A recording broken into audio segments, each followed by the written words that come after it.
Friends, red, green, and yellow apples.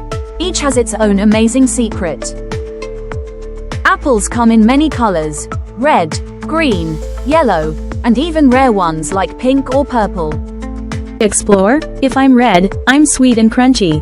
Kids love me in their lunchbox. If I'm green, I taste a little sour, but I'm full of vitamin C.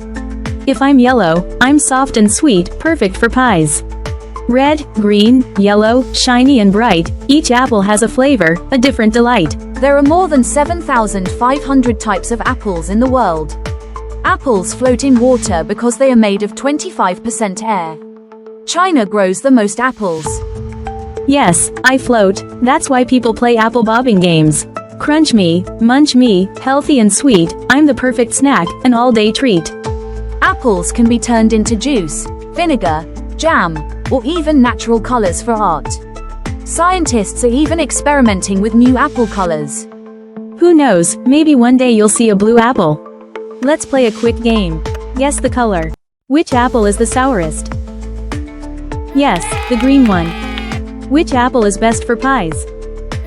The yellow one. Which apple is crunchy and sweet? The red one. For parents, apples are a healthy snack for kids. Teachers, you can use apples for classroom activities like apple printing or counting games. See, I'm not just tasty, I'm helpful too. So next time you bite into me, remember, I'm full of colors, energy, and surprises. Thanks for joining us on this apple color fun facts journey. Don't forget to like, share, and subscribe for more.